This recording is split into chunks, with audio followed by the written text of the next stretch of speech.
MTA International, reaching the corners of the earth.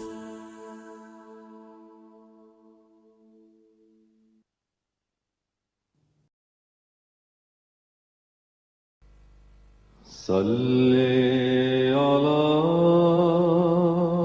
رسولنا صلی علی محمد صلی علی نبینا صلی علی محمد صلی علی کریمنا صلی علی محمد صلی علی حبیبنا صلی علی محمد صلی علی امامنا صلی علی محمد صلی علی نبینا صلی علی محمد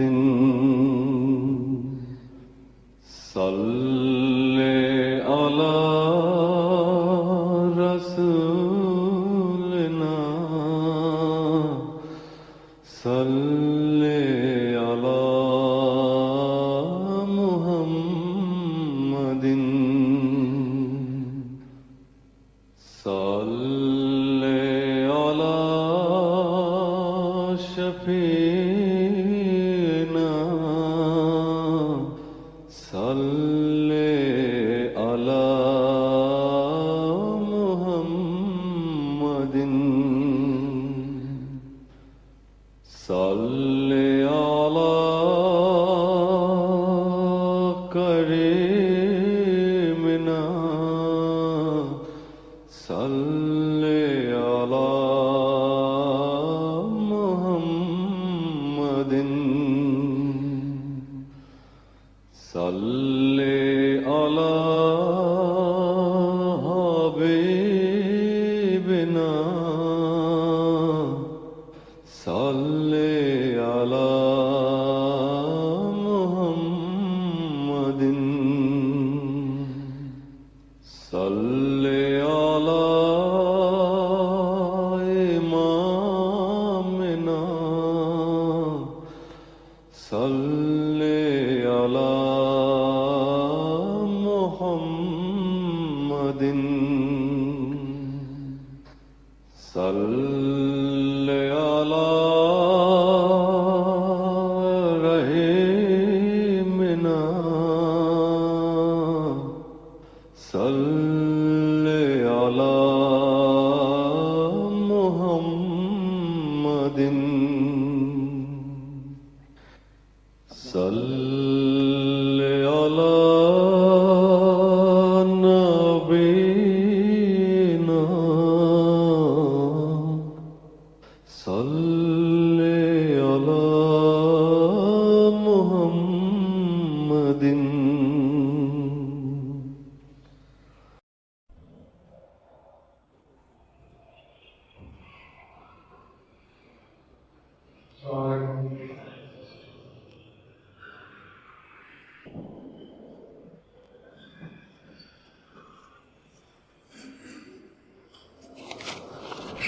السلام علیکم ورحمۃ اللہ. اذان دے دیں.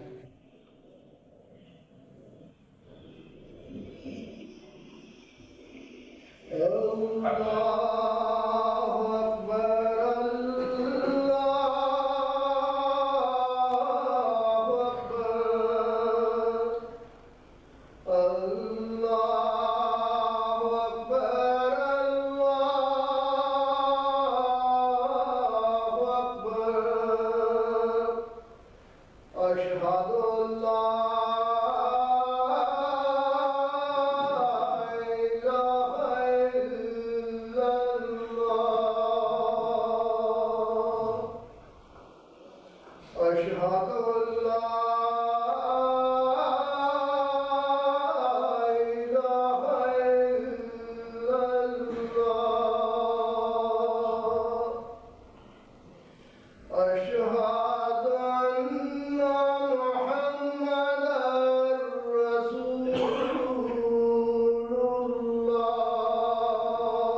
أشهد أن لا إله إلا الله وحده لا شريك له وأشهد أن محمدا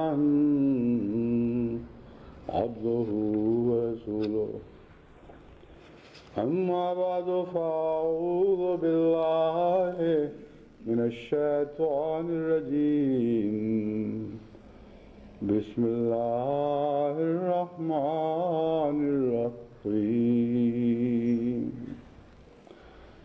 الحمد لله رب العالمين الرحمن الرحيم مالك يوم الدين إياك نعبد وإياك نستعين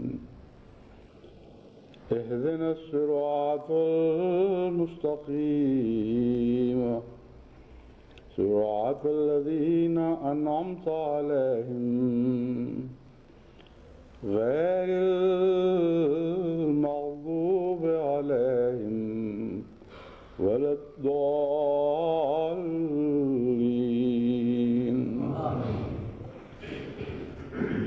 الذين آمنوا وتطمئن قلوبهم بذكر الله ألا بذكر الله تطمئن القلوب ألا بذكر الله تطمئن القلوب الذين آمنوا وعملوا الصالحات طوبى لهم وحسن مآب. سورہ اعراف آیات 29-30.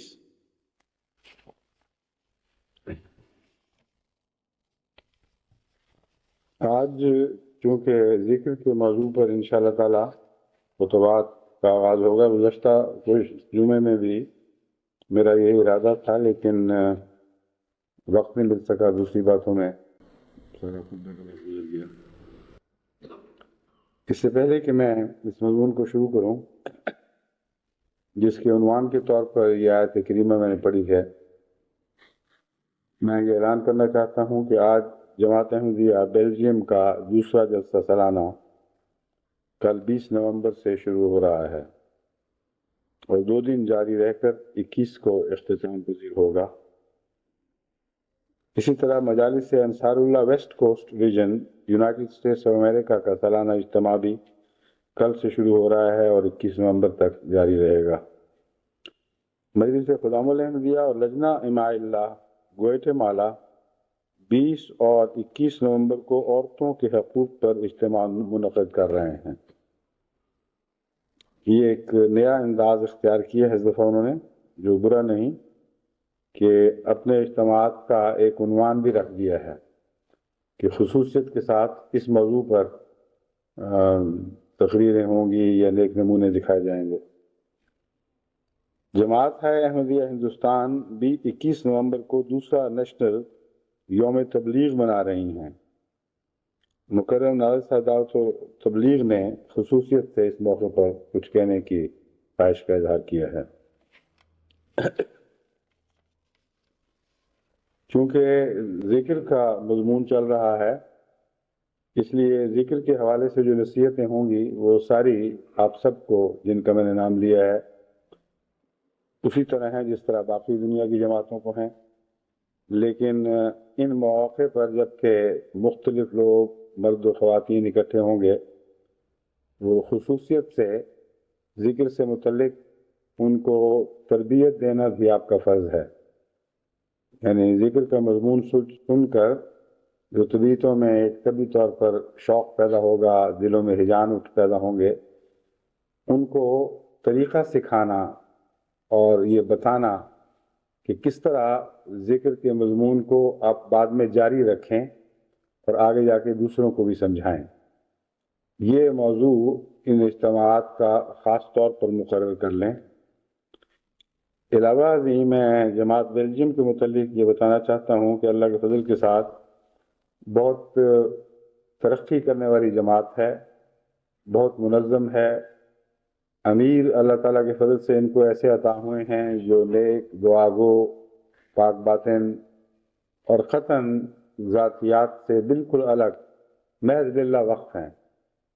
اور اب اللہ کے فضل سے جماعت بیلجیم کو ایسے خدمت کرنے والے بھی عطا ہو گئے ہیں جو امیر کے رنگ میں رنگین ہیں، اور اس کے نتیجے میں وہ کوششیں جو پہلے پھل نہیں لایا کرتی تھیں اب اچانک ثمردار ہو گئیں۔ اصل میں امیر صرف اکیلا کافی نہیں، اس کے ساتھ اس کے متبعین بھی متقی ہونے چاہیے، اور جب دونوں اکٹھے ہو جائیں، تقویٰ کے مضمون پر اکٹھے ہو جائیں، تو اللہ تعالیٰ کے فضل سے وہ کھیتیاں جو بظاہر ٹھیک ٹھاک دکھائی دیتی ہیں مگر پھل نہیں دیتی، تو اچانک پھلدار ہو جاتی ہیں۔ تو جہاں جہاں بھی میں نے غور کر کے دیکھا ہے جماعتیں ثمردار بنی ہیں، وہاں ان دونوں باتوں کا دخل ہے۔ تبھی اللہ تعالیٰ نے ہمیں یہ دعا سکھائی ہے وَجَعَلْنَا لِلْمُتَّقِينَ إِمَامًا۔ امامت کے بغیر تو دنیا میں کوئی نظام بھی نہیں چل سکتا، لیکن شرط یہ بیان فرما دی متقی پیچھے چلنے والے ہوں گے تو پھر امامت کی برکت سے وہ فائدہ اٹھا سکیں گے، یا امامت ان کے تعاون سے ثمردار ہو جائے گی۔ تو یہ دونوں باتیں بیک وقت ضروری ہیں۔ بس اس پہلو سے جماعت احمدیہ بیلجیم کو بھی بیلجیم کو خصوصیت سے میں یہ یاد دہانی کراتا ہوں کہ جن نیکیوں کے نتیجے میں آپس میں تعاون اور ایک دوسرے سے محبت اور خدمت کے جذبے سے کام کرنے کی روح کے نتیجے میں آپ کو اللہ تعالیٰ نے اب پھلدار بنایا ہے، ان نیکیوں کی حفاظت کریں اور ہرگز ان میں کسی قسم کا رخنہ نہ پیدا ہونے دیں۔ ایک امیر کے ساتھ محبت کرتے ہوئے اس کی اطاعت میں اس کے پیچھے چلیں، اور ہر نیک آواز پر لبیک کہنے میں ایک دوسرے سے سبقت لے جانے کی کوشش کریں۔ انشاءاللہ تعالیٰ آپ کی توقع سے بھی بڑھ کر آپ کو کامیابیاں نصیب ہوں گی۔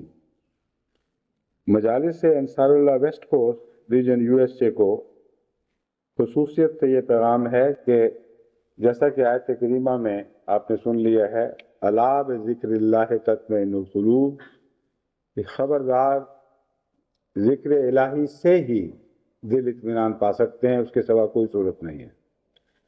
تو آپ امریکہ ایک ایسے ملک میں کام کر رہے ہیں یا رہ رہے ہیں جہاں اس کے بالکل برعکس ایک نعرہ ہے جو بلند کیا جا رہا ہے، اور اس کے ساتھ ساتھ تمام کوششیں اس نعرے کو سچا ثابت کرنے کے لیے وقف ہیں کہ خبردار دنیا کی پیروی ہی میں تمہیں سکون ملے گا، اور ساری تمانیتیں دنیا کمانے میں ہیں اور دنیا کی لذتیں حاصل کرنے میں ہیں۔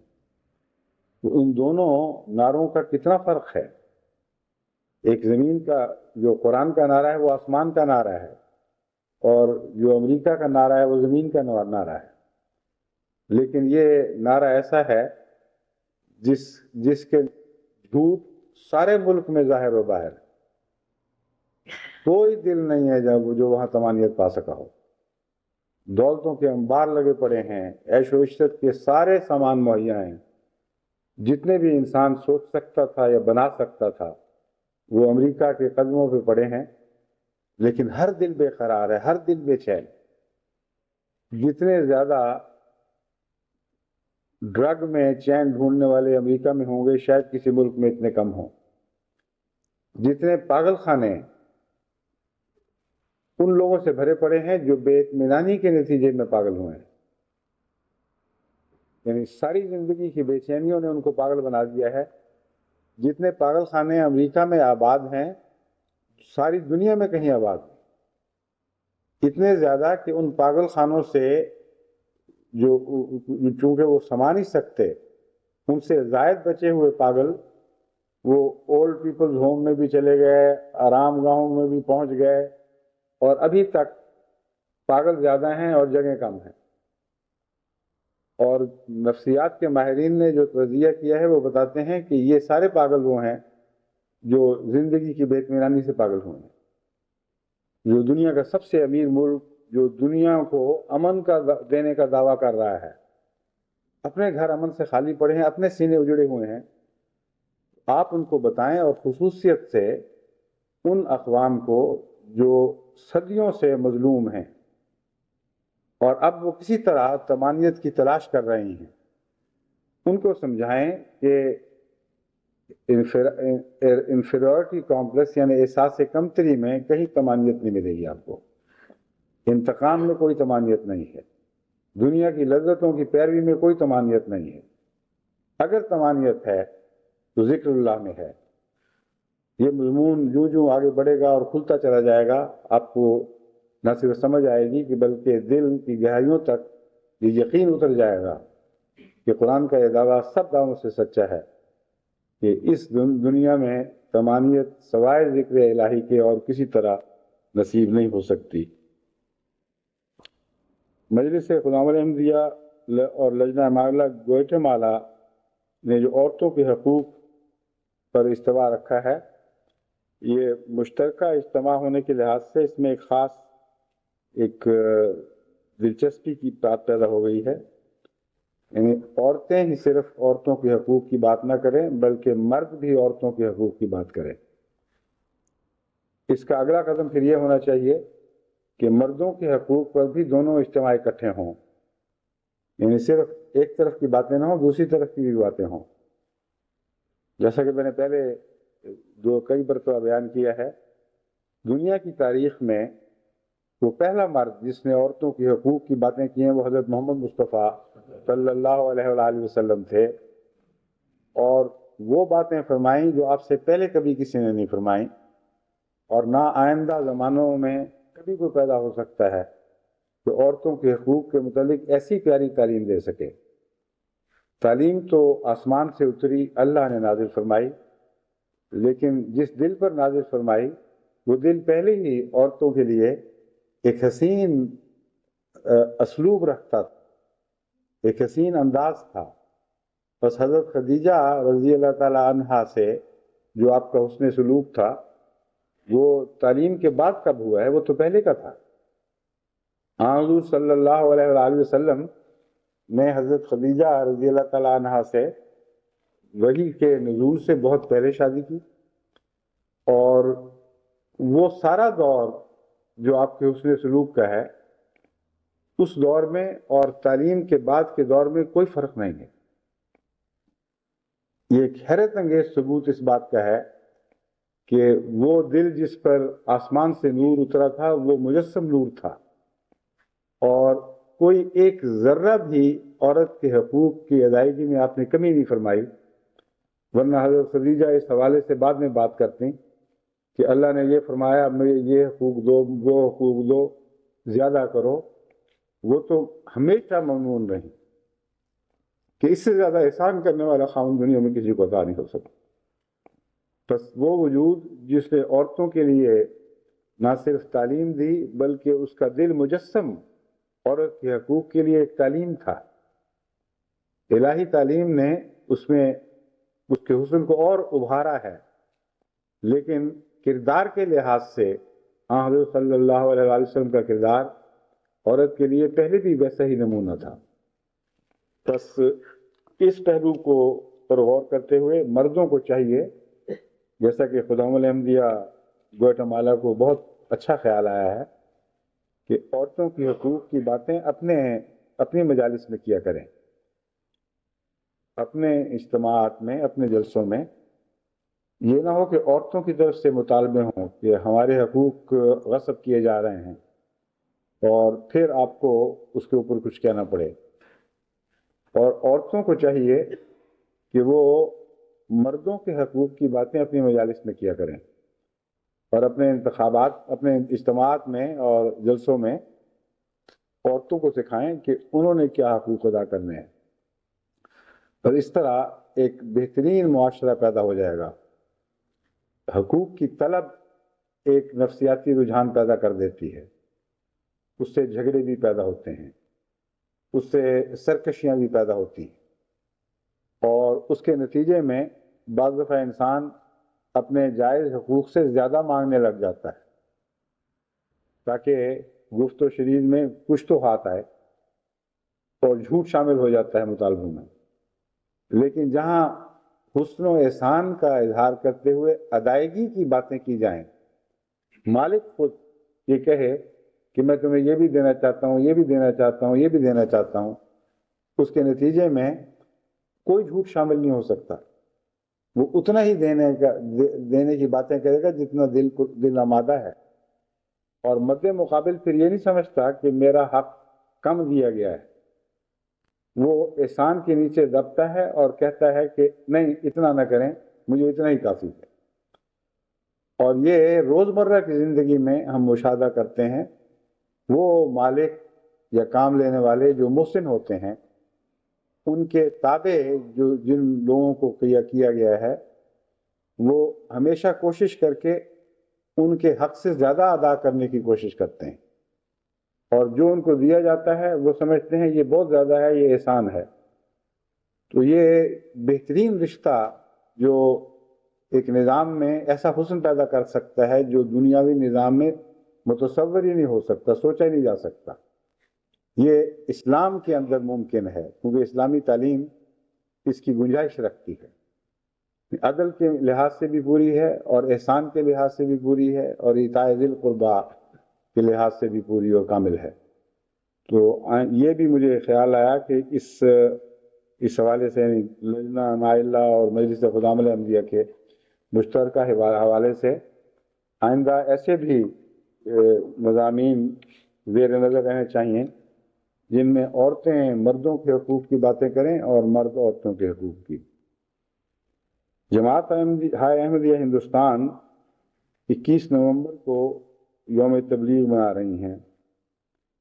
ہندوستان کی جماعتوں میں اللہ تعالیٰ کے فضل سے بیداری پیدا ہو رہی ہے، اگرچہ بہت دیر سوئے ہیں، بہت لمبے عرصے کے بعد اب آنکھیں کھلنی شروع ہوئی ہیں، لیکن جہاں بھی اٹھے ہیں ماحول کو دیکھا ہے، کچھ خیال آیا ہے، کچھ اپنے تلافی و مفاد کے ارادے باندھے ہیں، یعنی جو کچھ گزر گیا، آئندہ ہم کوشش کر کے آگے بڑھیں گے۔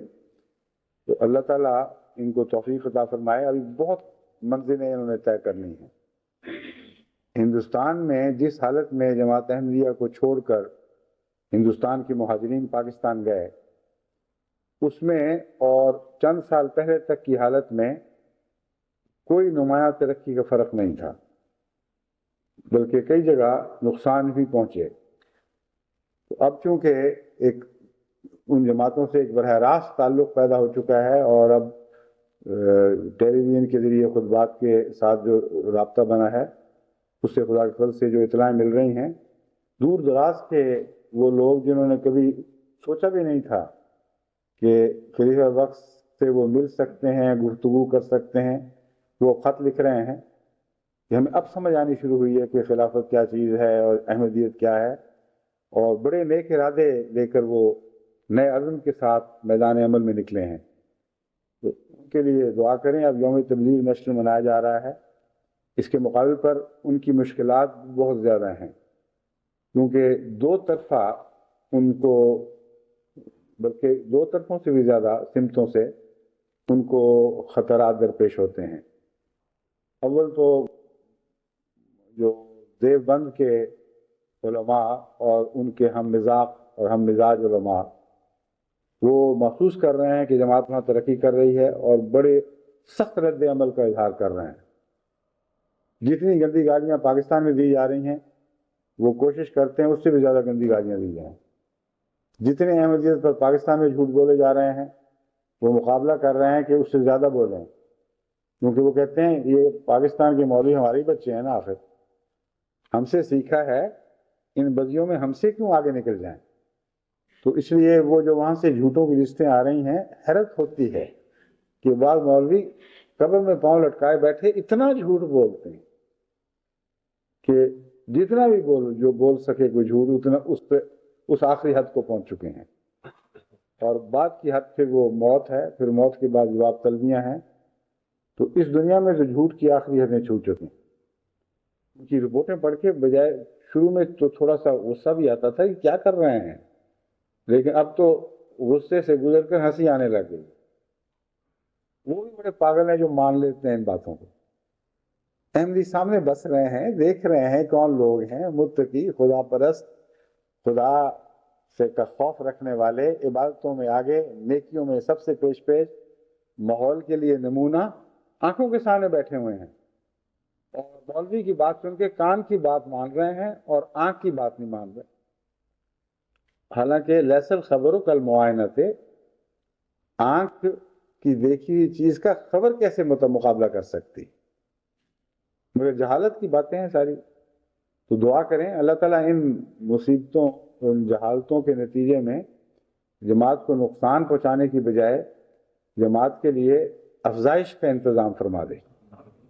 کیونکہ بسا اوقات یہ ہوتا ہے کہ جب یہ جھوٹے گندے پروپیگنڈے اپنے انتہا کو پہنچتے ہیں اور لوگ پھر دوبارہ ان لوگوں سے ملتے ہیں جن کے متعلق وہ دلوں میں غلط تصورات قائم کر چکے ہوتے ہیں، تو اچانک آنکھ میں بیداری پیدا ہوتی ہے، اور وہ گویا ایک دم جیسا انسان کو جھنجھوڑا جائے تو اٹھ کھڑا ہوتا ہے، کہتے ہیں ہاں یہ تو وہ لوگ نہیں ہیں جو ہم سنا کرتے تھے. اور اس کے نتیجے میں پھر زیادہ تیزی سے وہ احمدیت میں داخل ہونے لگتے ہیں. تو ہندوستان میں اللہ تعالیٰ کے فضل سے قبولیت کی لہر بھی دوڑ رہی ہے، مخالفت کی بھی ہے، لیکن دعا کریں کہ اللہ تعالیٰ ان کو اپنے حفاظت میں رکھے اور ان کی ہر کوشش کو ان کی توقع سے بڑھ کر مثمر ثمرات حسنہ فرمائے، ان پھلدار بنا دے. دوسرا ان کو خطرہ ہے ہندو مسلمان جیلسی یعنی رقابت کا. مسلمانوں کی طرف سے پیٹھ میں چھرا گھونپا جاتا ہے، اعلان کیا جاتا ہے یہ مسلمان ہی نہیں ہیں، یہ دنیا کے سب سے گندے لوگ ہیں. اور ہندو جانتے ہیں اگر تبلیغ کر کے ہندوستان کو کوئی مسلمان بنا سکتا ہے تو یہ جماعت احمدیہ ہے. اس لیے اللہ کا اتنا فضل تو ہے کہ ہندو ناجائز بہانہ بنا کر ابھی تک حملہ آور نہیں ہو رہا ہے، الا ماشاء اللہ کہیں کہیں بعض دفعہ کوشش ہوئی، ورنہ اتنی انہوں نے شرافت ضرور دکھائی ہے کہ جب تک کوئی قطعی عذر ان کے ہاتھ نہ آئے اس وقت تک وہ نفرت کی فضا نہیں، مسرت کی کوشش نہیں کرتے، نفرت پھیلانے کی کوشش نہیں کرتے. مگر ان کی بھی برداشتیں آخر ایک حد رکھتی ہیں.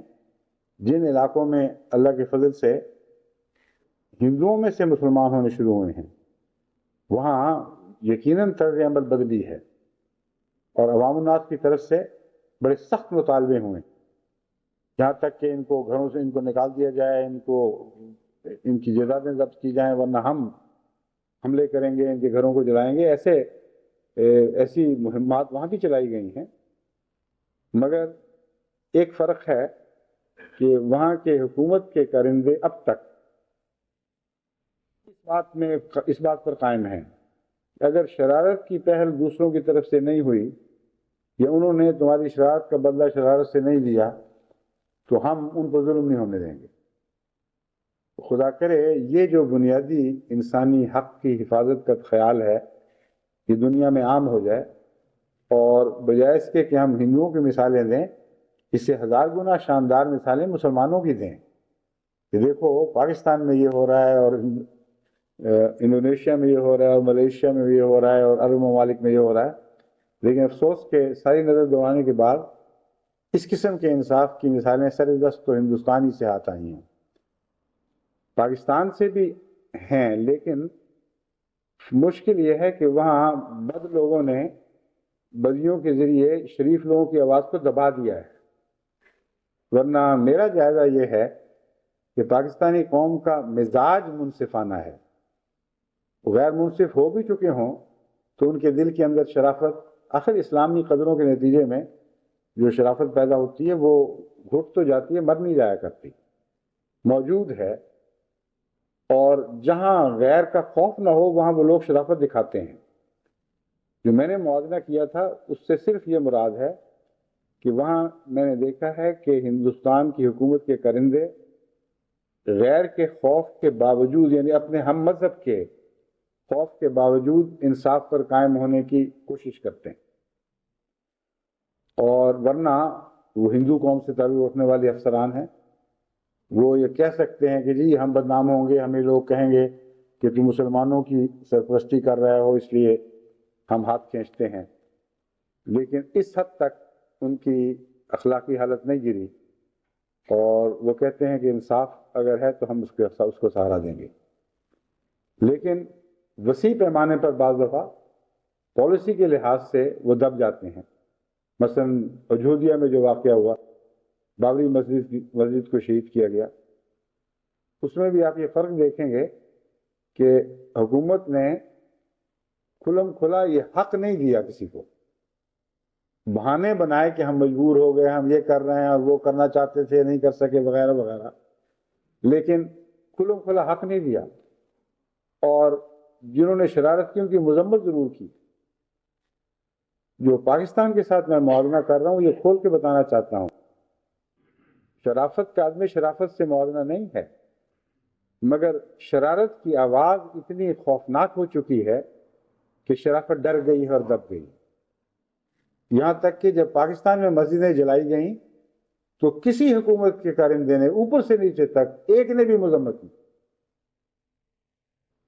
مسلمان ہو کر مسجدیں جلانے کی مذمت کی ان کو توفیق نہیں مل رہی۔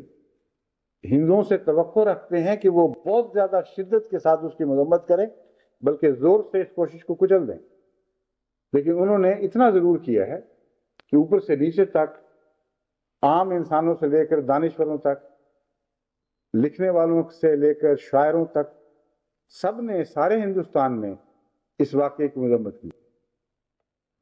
آپ کہہ سکتے ہیں جھوٹے منہ سے کی ہے، مگر کی تو ہے، جھوٹے منہ کی بات تو اللہ بہتر جانتا ہے۔ ایک شاعر نے اس موضوع پر جو شعر لکھے وہ ہندوستان کے مشہور اخباروں میں چھپے، مجھے اس وقت ان کا نام یاد نہیں، لیکن معروف لکھنے والے ہیں۔ انہوں نے اس موضوع پر ایسی زبردست نظم کہی ہے۔ انہوں نے کہا تم کیا سمجھتے ہو تم نے مسجد مٹائی ہے؟ تم نے دنیا سے منظر سب مٹا دی، کیونکہ ایک عبادت کرنے والا جب ایک عبادت گاہ کو مٹاتا ہے تو عبادت گاہوں کے نام نہیں ہوا کرتے، ہر عبادت گاہ مٹ جایا کرتے۔ بہت ہی خوبصورت کلام ہے، لیکن پاکستان میں آپ کو اتنی احمدی مسجدوں کی بے حرمتی ہوئی ہے، اتنی مسجدیں مٹائی گئیں، مسمار کر دی گئیں، کہیں سے مقابل پر یہ اٹھتی آواز دکھائی دی گئی۔ بس میں جو تجزیہ کرتا ہوں انصاف پر کرتا ہوں، ہرگز یہ نہیں کہہ رہا کہ مسلمانوں میں سے شرافت اٹھ گئی ہے، مگر جو شریر لوگ ہیں ان کی آواز پہ انہوں نے غالب آنے دیا ہے، اور قانون شریر کی حفاظت کر رہا ہے، یہ مصیبت ہے۔ ہندوستان میں ابھی تک قانون شریر کی حفاظت نہیں کر رہا۔ اگر قانون صاف ہو جائے تو بہت بڑا نقصان مسلمانوں کو پہنچے۔ بس اللہ تعالیٰ پاکستان کو بھی توفیق عطا فرمائے، اور دعا کریں کہ جماعت احمدیہ کو خدا تعالیٰ ہر خطرے سے محفوظ رکھے، یعنی ہندوستان کی جماعت کو جو تبلیغ کر رہی ہے، اور ان سے کوئی ایسی بے وقوفی بھی سرزد نہ ہو کہ دشمن کو جائز بہانہ ہاتھ آ جائے۔ تبلیغ کے نتیجے میں کچھ تکلیف تو پہنچنی ہے۔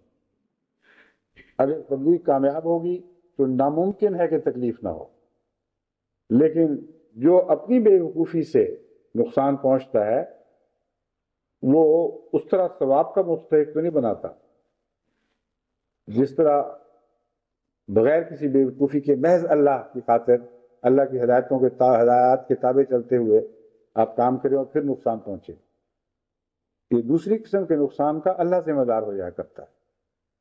اور ایسے بندوں کا جو خالصتاً اللہ کے لیے کام کرتے ہیں، اللہ ہر چیز میں کفیل ہو جایا کرتا ہے۔ بس انشاءاللہ جب میں ذکر کا مضمون آگے بڑھاؤں گا اس میں آپ کو ایسی مثالیں نظر آئیں گی کہ جو میں بات کہہ رہا ہوں اس کو پوری قرآن اور حدیث کی تائید حاصل ہے۔ آیات کریمہ جو میں نے تلاوت کی ہیں دو ہیں، سورہ رات سے آیت 29 اور 30 لی گئی ہے۔ اللہ تعالیٰ فرماتا ہے الذین آمنوا وتطمئن قلوبهم بذکر اللہ، وہ لوگ جو ایمان لائے اور جن کے دل اللہ کے ذکر پر طمانیت پا گئے، انہیں تسکین مل گئی۔ الا بذکر اللہ تطمئن القلوب، خبردار سنو، اللہ ہی کے ذکر سے دل تسلی پایا کرتے ہیں۔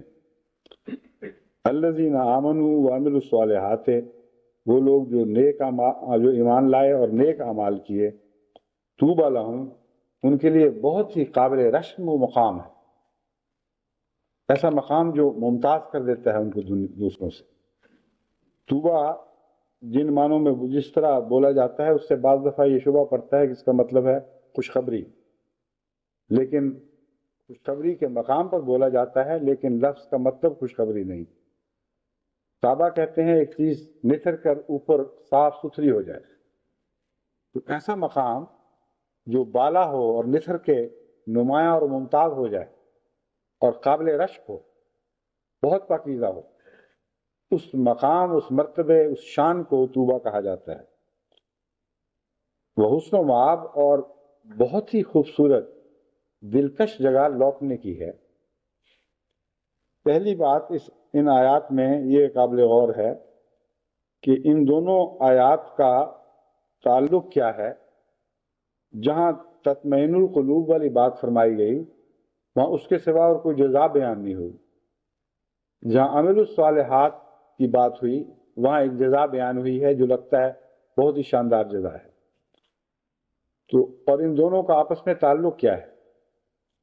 حقیقت یہ ہے کہ الذین آمنوا وتطمئن قلوبہم کی جو آیت ہے، دوسری آیت اس کے بدل کی حیثیت رکھتی ہے، یعنی آمنوا دونوں میں مشترک ہے، اور ذکر اللہ اور عمل صالح یہ دو الگ الگ چیزیں آمنوا کے تعلق سے بیان ہوئی ہیں۔ اس میں بہت سے مضامین بیان ہوئے ہیں۔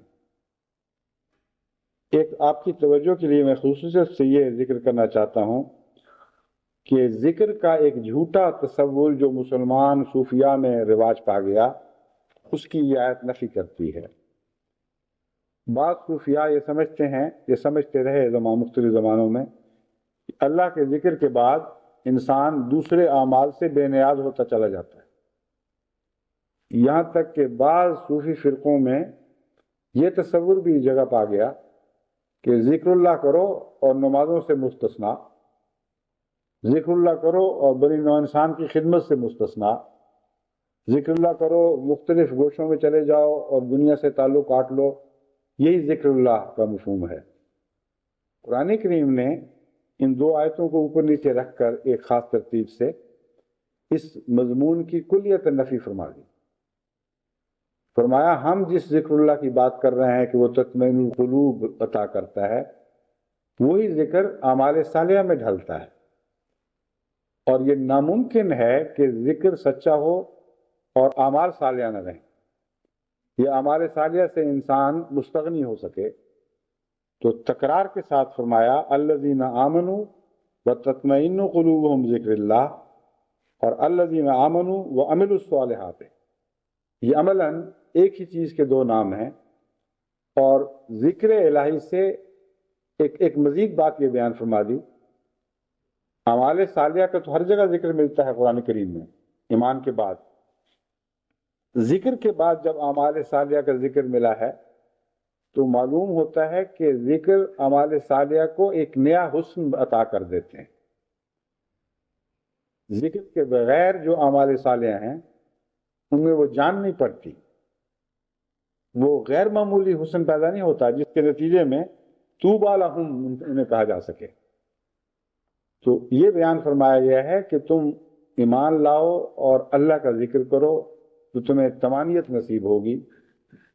اور طمانیت کا مطلب یہ نہیں کہ دنیا سے کنارہ کشی اختیار کر جاؤ گے، طمانیت کا مطلب ہرگز یہ نہیں کہ دنیا کی جد و جہد سے آزاد ہو جاؤ گے، جہاد سے مستغنی ہو جاؤ گے، اس کے باوجود تمہیں ضرور جہاد کرنا ہوگا، اس کے باوجود تمہیں دنیا کے تمام مشاغل میں حصہ لینا ہوگا، لیکن ہر دنیا کے تعلق میں ذکر الہی دلوں پر غالب رہے گا، اور جب ذکر الہی غالب رہے گا تو تمہارے اعمال صالحہ کو ایک نیا حسن عطا ہو جائے گا۔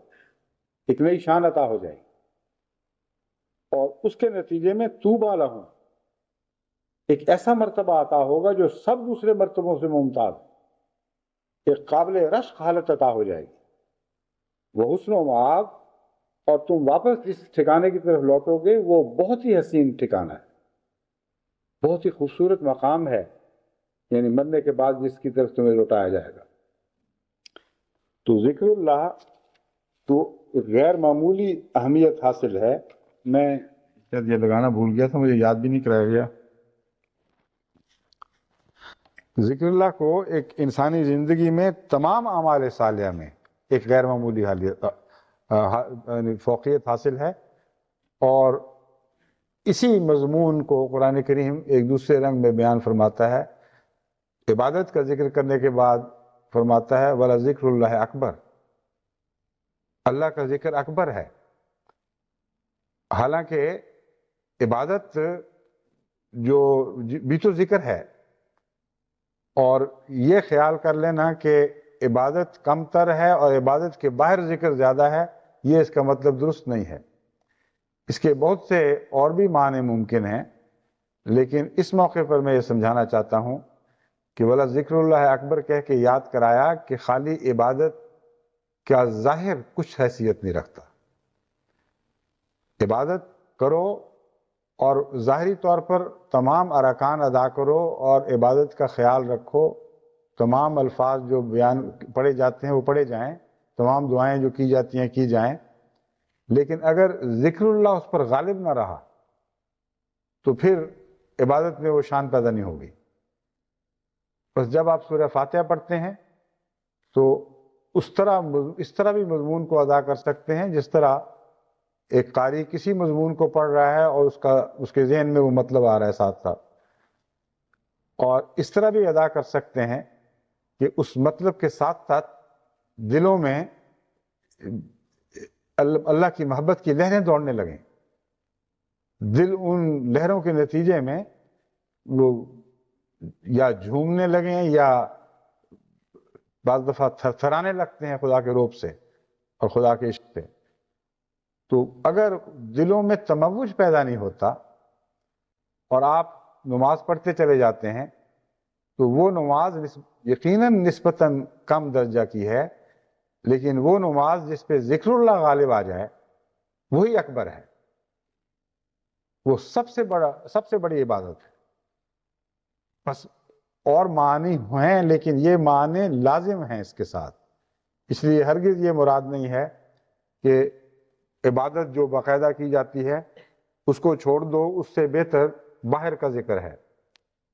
اس عبادت کے اندر ذکر الہی نہایت ضروری، اس عبادت کو زندہ کرنے کے لیے ضروری ہے۔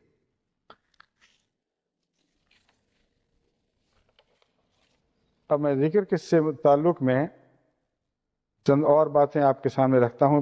پہلے تو میں ابتدائی طور پر جو مختلف اہل علم نے ذکر کے متعلق اپنے تصور پیش کیے ہیں، یا صوفیاء اولیاء اللہ نے جن کو ذکر کے تجارب ہوئے، انہوں نے اپنے تجربے کی روح سے ذکر کا ایک مضمون سمجھا ہے۔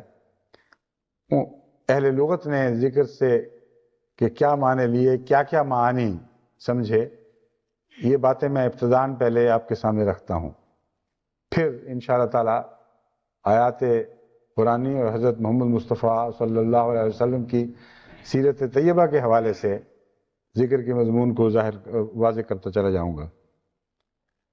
اہل لغت لکھتے ہیں ذکر الشیء ذکرم و ذکرم و ذکرا و تذکارن تذکارہ حفظہ، یعنی ذکرہ کا ایک مطلب ہے کسی چیز کو یاد کرنا، یعنی جس طرح ہم گھوٹا لگا کر حفظ کرتے ہیں، اس کے لیے عرب لفظ ذکرہ استعمال کرتے ہیں۔ اس نے ایک چیز کو یاد کر لیا، جس طرح قرآن کریم یاد کیا جاتا ہے، جس طرح بچے کتابیں یاد کرتے ہیں۔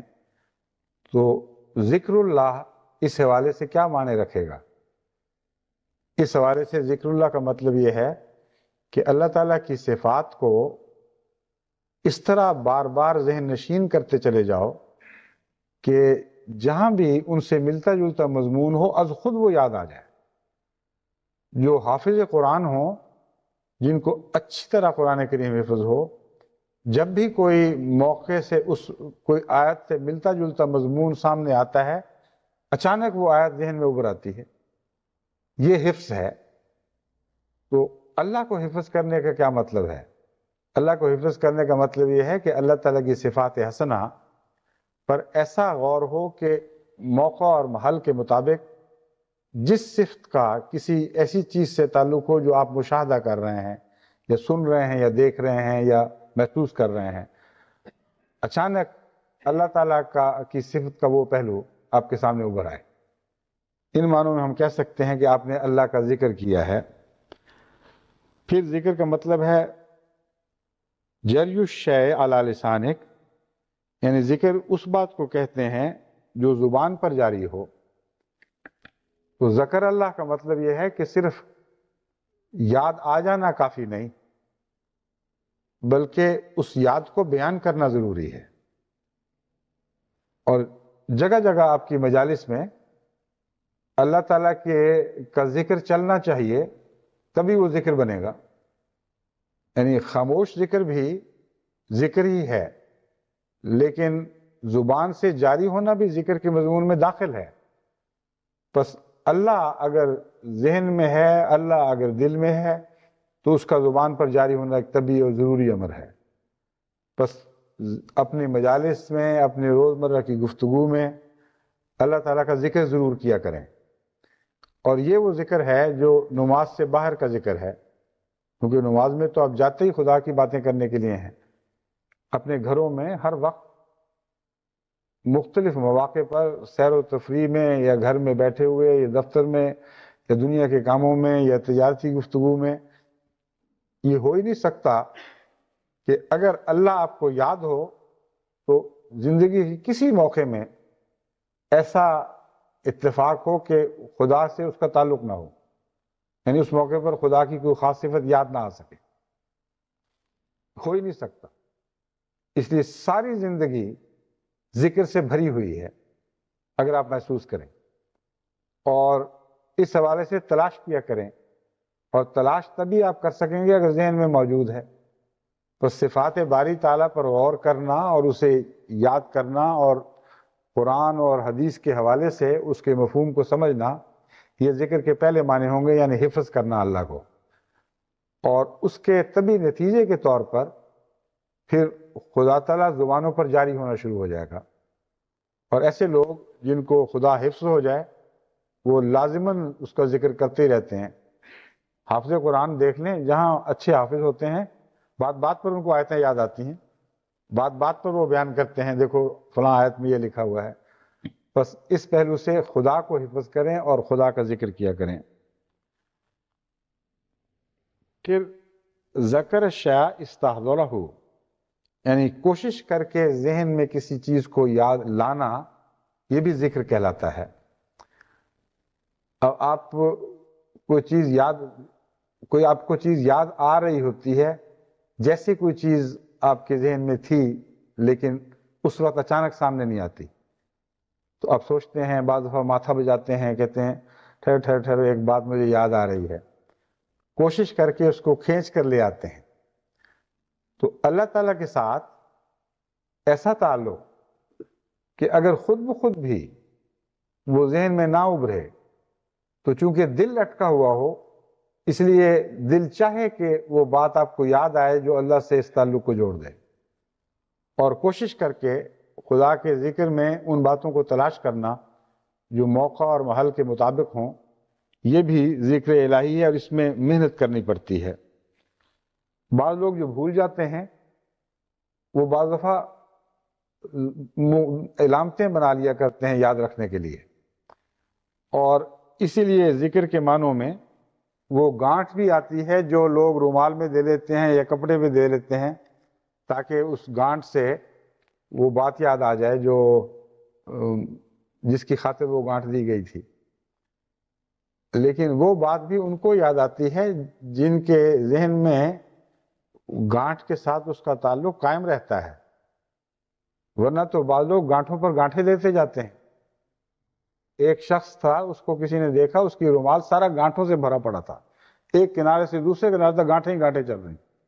اس نے کہا تمہیں کیا ہوا ہے؟ اس نے کہا یہ گانٹھ میں نے جو دی ہے نا پہلی، اس لیے دی تھی ایک میں بات بھول جاتا ہوں، میری بیوی نے مجھے کچھ کہا تھا تو میں نے گانٹھ دے دی کہ مجھے یاد آ جائے. تو اس نے کہا پھر وہ دوسری گانٹھ، اس نے کہا مجھے گانٹھ کا نہیں یاد رہتا کہ کیوں دی تھی، تو وہ دوسری گانٹھ میں نے اس لیے دی ہے کہ یہ پہلی گانٹھ یاد آ جائے. اور اس طرح تیسری اور چوتھی اور پانچویں. تو اگر اللہ سے تعلق نہ ہو اور خدا سے اتنی واقفیت نہ ہو کہ فوراً بات یاد آ جائے، تو آپ جتنی مرضی گانٹھیں دے لیں وہ گانٹھیں ہی رہ جائیں گی. مگر یہ ذکر کا آخری مقام ہے. اگر اور کچھ نہیں تو کچھ گانٹھیں دے لیا کریں یاد رکھنے کے لیے، کچھ فیصلے کر لیا کریں دل میں کہ فلاں بات جب ہوگی تو میں اللہ کو یاد کروں گا. اور مثلا کھانا کھانا ہے، پانی پینا ہے، اچھے مزے کی چیز حاصل کرنا ہے، آرام کے وقت اور کوئی نعمت کا میسر آ جانا، تجارت میں کامیابی وغیرہ وغیرہ، یہ گانٹھیں ہیں. ان لوگوں کے لیے گانٹھیں ہیں جو عام طور پر ان چیزوں سے گزرتے ہیں اور خدا کو یاد نہیں کرتے. کچھ تو ہیں جن کو یاد آتا ہی چلا جاتا ہے. تو آغاز اس سے کریں کہ ان چیزوں کو گانٹھیں بنائیں اور خدا کے ذکر کے لیے بہانے بنا لیں، اور پھر روزانہ دیکھا کریں کہ گانٹھ پر وہ بات یاد آئی بھی تھی کہ نہیں. اس طرح کوشش کر کے آپ دوسرے حصے میں داخل ہو جائیں گے جس کا میں نے ذکر کیا ہے کہ کوشش کر کے بات یاد کرنا اور یہ اہلیت رکھنا کہ یاد آ جائے. اس سے پھر اللہ تعالیٰ نسبتاً زیادہ آپ کو یاد آنا شروع ہوگا، اور پھر اس مقام میں داخل ہو جائیں گے کہ جہاں خدا حفظ ہونا شروع ہو جائے گا، ازبر ہو جائے گا خود بخود بغیر کوشش کے. اور جب یہ اس مقام پر پہنچتے ہیں تو پھر آپ کثرت سے اللہ کا زبان سے بھی ذکر کرنے لگتے ہیں. پھر دل سے یہ پھوٹتا ہے اور خود بخود ظاہر ہوتا ہے، اور تمام ماحول اس ذکر سے لذت یاب ہوتا ہے، کیونکہ آپ کو جو دل کی کیفیات ہیں وہ بیان کرنے کے لیے دل ہی سے طاقت ملتی ہے، ایک جذبہ پیدا ہوتا ہے، اور وہ ذکر جو ہے وہ لوگوں کے لیے پسندیدہ ہوتا ہے. اس کے بغیر جو ذکر الہی ہے وہ کسی پر اثر نہیں کر سکتا. چنانچہ آپ تجربہ کر کے دیکھ لیں، اگر ان تجارب سے آپ نہ گزرے ہوں اور آپ کسی دیریہ کو کہیں خدا ہے تو آپ کی آواز میں بھی جان ہی نہیں ہوگی، اس نے بیچارے نے کہاں سے قبول کرنا ہے. کہتے ہوئے ڈرتے ہیں کہ دلیل مانگی تو کیا دوں گا. از خود فطری جوش سے بات نہیں نکلتی، اور چونکہ خدا حفظ نہیں ہوتا اس لیے اس کی تائید میں کوئی دلیل بھی یاد نہیں رہتی. جن تجارب کا میں نے ذکر کیا ہے اس میں سے آپ گزریں تو ہر تجربہ جس میں خدا تعالیٰ کی کوئی صفت آپ نے سوچی، آپ کے حالات پر صادق آئی، آپ نے اس سے لطف اٹھایا، خدا تعالیٰ کی ہستی کا ثبوت بن جاتی ہے. آپ کی زندگی کا ہر واقعہ جس نے خدا یاد دلایا وہ اللہ کے حق میں ایک دلیل ہے، اور آپ کو اس معاملے میں پھر دنیا میں کوئی شکست نہیں دے سکتا. تو ذکر کو زبان سے جاری کرنے سے پہلے جو تمام مرحلے ہیں ان کی طرف آپ کو متوجہ رہنا چاہیے. اب میں بعض ذکر کے مضمون تعلق میں بعض دوسرے بزرگوں کے اقوال پیش کرتا ہوں، کچھ نئے پہلو اس سے آپ کے ذہن میں آ جائیں گے. علامہ قشیری نے ذکر کے متعلق اپنی ایک کتاب میں مختلف بزرگوں کے صوفیاء کے حوالے اکٹھے کیے ہیں، اور وہ مختلف بزرگوں کے حوالے سے بھی ذکر کرتے ہیں اور اپنے تجربوں کے لحاظ سے بھی ذکر کے مختلف پہلو بیان کرتے ہیں. سئل الواسطی عن الذکر فقال الخروج من میدان الغفلت الى فضاء المشاہدت على غلبت الخوف وشدت الحب. یہاں لفظ میں نے فضا پڑھا ہے، فضا بھی پڑھا جا سکتا ہے. فضا کا مطلب ہے کھلی ہوا، اور فضا کا مطلب ہے وہ کھلی جگہ جو جنگلوں اور جھاڑیوں کے درمیان اچانک ایک کھلے سے میدان کے طور پر ابھرتی ہے. تو چونکہ اس پہ کوئی اعراب نہیں ہے اس لیے دونوں طرح مضمون بہرحال ٹھیک سمجھ آ جاتا ہے۔ الخروج میں واسطی سے جب پوچھا گیا کہ ذکر کیا ہے تو کہتے ہیں انہوں نے جواب دیا الخروج من میدان الغفلت ہے، انسان غفلت کے میدان میں پڑا رہتا ہے، وہاں سے نکل کر اگر وہ مشاہدہ کے میدان میں آ جائے یا مشاہدہ کی فضا میں داخل ہو جائے تو اس کے نتیجے میں مگر اس کے ساتھ شرطیں ہیں کچھ، علی غلبت الخوف و شدت الحب، یہ واقعہ اس طرح ہو کہ دل پر اللہ کا خوف غالب ہو اور دل پر اللہ کی محبت بھی غالب ہو، بیک وقت خوف اور محبت دل پر غلبہ کر جائیں۔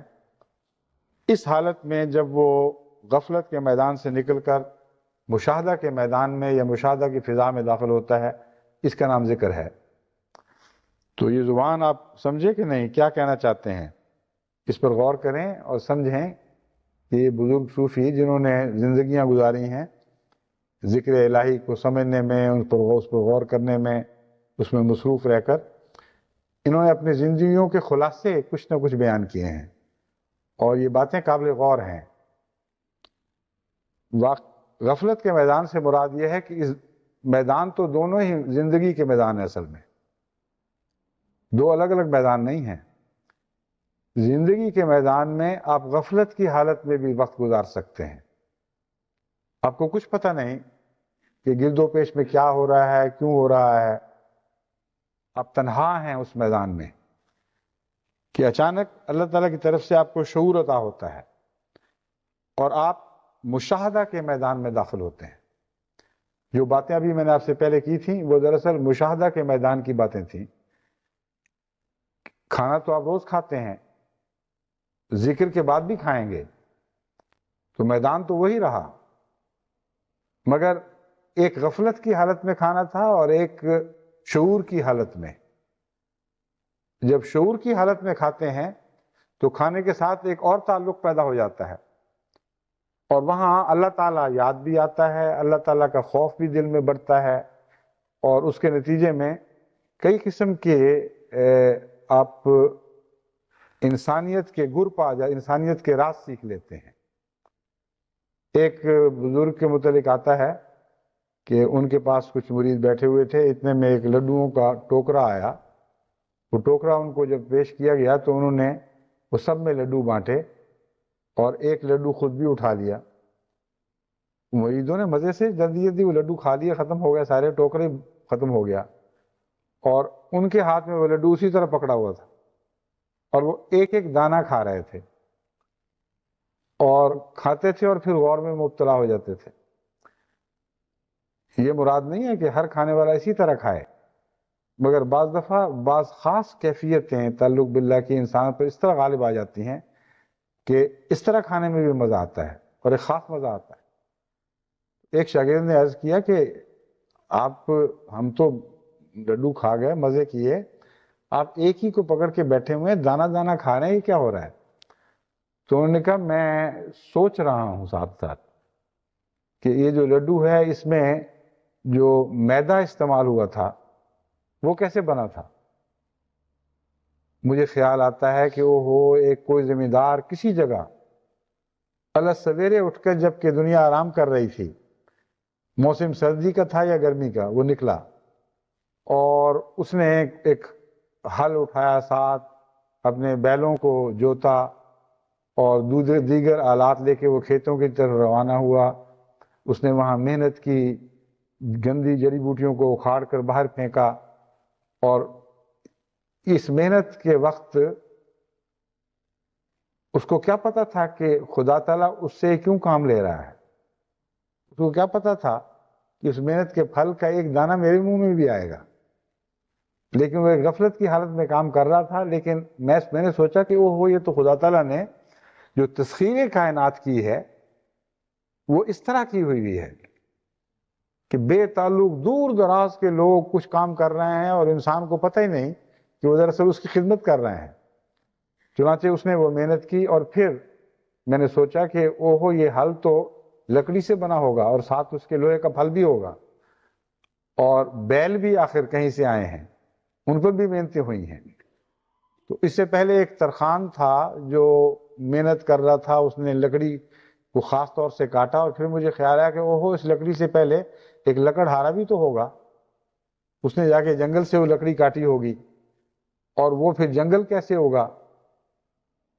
کہتے ہیں ایک دانہ تو ختم ہو گیا، لیکن یہ مضمون تو جاری تھا، پھر ایک اور دانہ، پھر اور دانہ، اور اس طرح مضمون سے مضمون نکلتا چلا گیا، اور پھر میٹھا بھی بنا ہے، اس کے بعد پھر گھی بھی آیا ہے کہیں سے، پھر وہ کڑاہا جس میں وہ حلوائی نے وہ لڈو بنائے، اور پھر وہ نظام تجارت جس کے ذریعے چیزیں بکیں اور دکاندار تک پہنچیں، پھر آگے آئیں، پھر وہ کاغذ جن میں لپیٹے گئے یا ٹوکرے جنہوں نے بنائے۔ کہتے ہیں یہ مضمون تو ایک لامتناہی مضمون تھا، اور اس مضمون کا جو مجھے مزہ آ رہا تھا وہ اس لڈو میں کہاں ہے؟ تو لڈو کا مزہ جب اللہ کی یاد میں تبدیل ہوا ہے تو ایک حیرت انگیز لطف اس میں پیدا ہو گیا۔ تو یہ ہے مشاہدے کی فضا۔ یعنی جب صوفیاء بات کرتے ہیں کہ غفلت کی فضا سے میدان سے نکلو اور مشاہدے کے میدان میں داخل ہو، تو مراد یہ ہے کہ میدان تو وہی ہے، یہ دو میدان نہیں ہیں، اسی میدان میں ہوش آ جاتی ہے، اور ہوش آتے آتے انسان وہ چیزیں دیکھنے لگتا ہے جو پہلے ہی موجود تھیں اور اس کو نظر نہیں آ رہی تھیں، اور پھر غلبہ خوف اور شدت حب اس کے نتیجے میں پیدا ہوتی ہے۔ بظاہر یہ لگتا ہے عبارت کا مطلب ہے کہ اس کے ساتھ اس میں دوسرے میدان میں داخل ہو، حالانکہ امر واقعہ یہ ہے کہ ہوش آنے کا نتیجہ ہی خوف ہے۔ جس چیز کو خطروں سے آگاہی نہ ہو وہ بے خوف ہوتا ہے، اس کو کیا پتا کہ آگے میرے لیے کیا پڑا ہوا ہے۔ جب اس کو بتایا جائے کہ کیا ہے اور کیا کیا ہلاکتوں کے سامان اس کا انتظار کر رہے ہیں تو ہوش اڑ جاتے ہیں۔ تو لا علمی بھی ایک قسم کی بہادری پیدا کرتی ہے جو جہالت کی بہادری ہے، وہ سچی بہادری نہیں ہے۔ تبھی بعض قومیں شراب پی کر لڑتی ہیں اور ویسے نہیں لڑا جاتا۔ ہمارے ہندوستان میں بعض غیر مسلم قومیں لڑائی سے پہلے ضرور شراب پیا کرتی تھیں، کیونکہ شراب کے نشے میں آ کر ان کو اپنے خطروں کا نہیں پتہ لگتا تھا کہ خطرے کیا کیا ہیں، اور وہ بس ایک دھکے کے ساتھ زور سے داخل ہو جاتے تھے میدان جنگ میں، جتنے مارے گئے، بعد میں ہوش آتی تھی کہ کیا واقعہ ہو گیا ہے۔ تو اس لیے علم کے نتیجے میں خوف پیدا ہوتا ہے، اور جب آپ ذکر کریں گے تو پھر پتہ لگے گا کہ اوہو، ان باتوں میں تو میں غافل رہا ہوں، ان میں مجھ سے کوتاہیاں ہوئی ہیں، اور ان معاملوں میں میں مجرم بن رہا ہوں۔ اور دوسری طرف علم محبت پیدا کرتا ہے۔ جب اللہ کے حوالے سے آپ زندگی گزارتے ہیں تو آپ کے دل میں بے پناہ محبت اس وجود کی پیدا ہوتی ہے جس نے آپ کی خاطر یہ سب کچھ کیا ہے۔ تو جب واسطی نے یہ کہا کہ غفلت کے میدان سے مشاہدے کے میدان میں نکلو، تو بالکل درست کہا ہے، اور یہ ایک محض صوفیانہ کوئی وہ ایسا کلام نہیں ہے جس طرح صوفی اپنے دکھاوے کے لیے بنا لیتے ہیں، گھڑ لیتے ہیں، ایک صاحب تجربہ، صاحب مشاہدہ کا کلام ہے۔ ذوالنون مصری کہتے ہیں من ذکر اللہ تعالی ذکرن علی الحقیقت نسیہ فی جنب ذکر ہی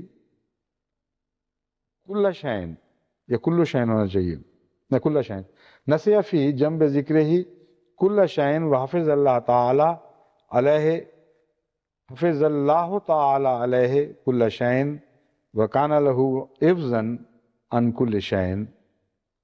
اس کا ترجمہ میں اب پڑھ دیتا ہوں، لیکن اس مضمون کو انشاءاللہ آئندہ خطبے میں بیان کروں گا، وقت نہیں رہا۔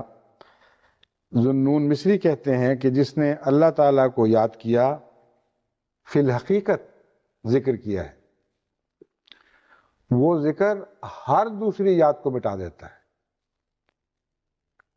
یعنی لا الہ کا مضمون اس کو تب سمجھ آتا ہے جب الا اللہ کی حقیقت پر غور کرے، اور جب اللہ کی حقیقت پر فی الواقعہ غور کرتا ہے تو تب وہ پتہ محسوس کرتا ہے کہ ارد گرد کوئی بھی باقی نہیں رہا، سب مٹ گئے، وہ اکیلا وہی اور خدا رہ گیا ہے۔ اللہ تعالیٰ اس کے لیے ہر چیز پر اس کا محافظ بن جاتا ہے.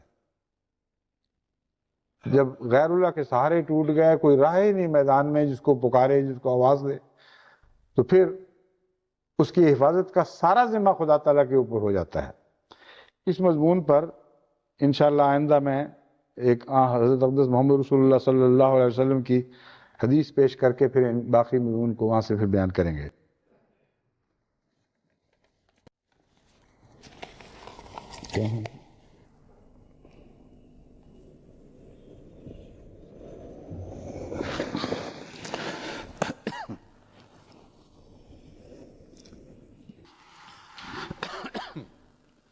الحمد لله نحمده ونستعينه ونستغفره ونؤمن به ونتوكل عليه ونعوذ بالله من شرور أنفسنا ومن سيئات أعمالنا من يهده الله فلا مضل له ومن يضلل فلا هادي له ونشهد أن لا إله إلا الله وحده لا شريك له ونشهد أن محمدا عبده ورسوله. عباد الله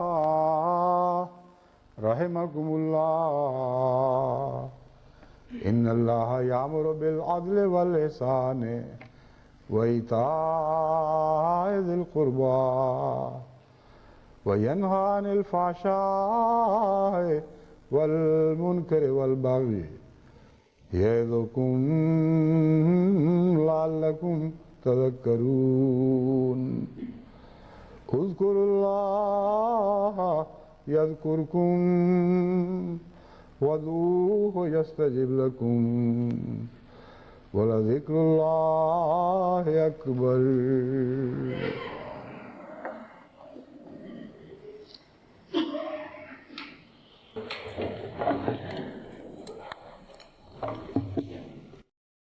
ما كان